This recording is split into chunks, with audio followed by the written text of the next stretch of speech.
Okay, I've got to get something besides my mouth on the damn thing. Okay, so basically right now you got with the corporations that own the media, you got more roadblocks because they're basically businessmen.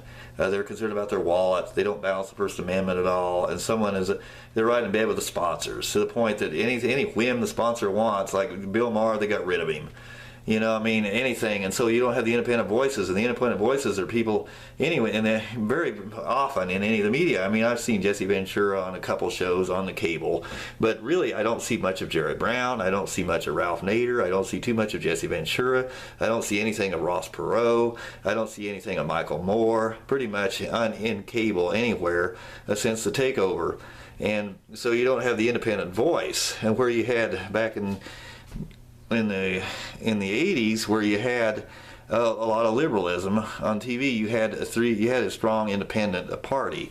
And what happens when you have three presidents? It's like when you have three gas stations in town. Basically, it puts the sovereignty back on the side of the people. And same thing, you have three gas stations in town, the price goes down, and so the consumer has more power.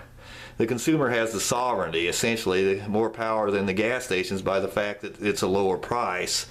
And the same thing, the sovereignty is back on the side of the people, and you have three candidates. And for example, if you have, let's say you got one on the right that says you can't have, we'll protect you from the enemies. We got we're Republicans, we're strong on defense, but we're going to shove corporate America down your throat. And then you got people on the left that say we can't protect you from foreign enemies. They're too dovish or whatever. And so, but we'll get rid of corporate America. Well, this is an example, and that's not exactly what the two major parties do necessarily, but you take a general, and you've got a pretty strong independent party, and he's a general, and he's in there and say, hey, I'll get rid of corporate America, and plus, I'm a general. You know, say Norman Schwarzkopf got in there. He said, I know what I'm doing. I know I can defend you better than any of the others.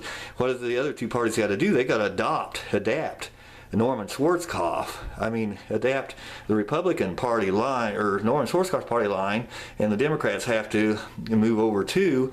And so it puts the sovereignty, you've got three choices now, and that puts the sovereignty, as corporate America doesn't have the power they did when the Republican Party's in bed with them. When you got those three choices, that puts the sovereignty back on the side of the people. And don't think corporate America wasn't aware of this, and the Republican Party wasn't aware of it, and that's why they destroyed the third party. And they took over the media too. You don't have any of these people talking anymore. You don't have that third party anymore.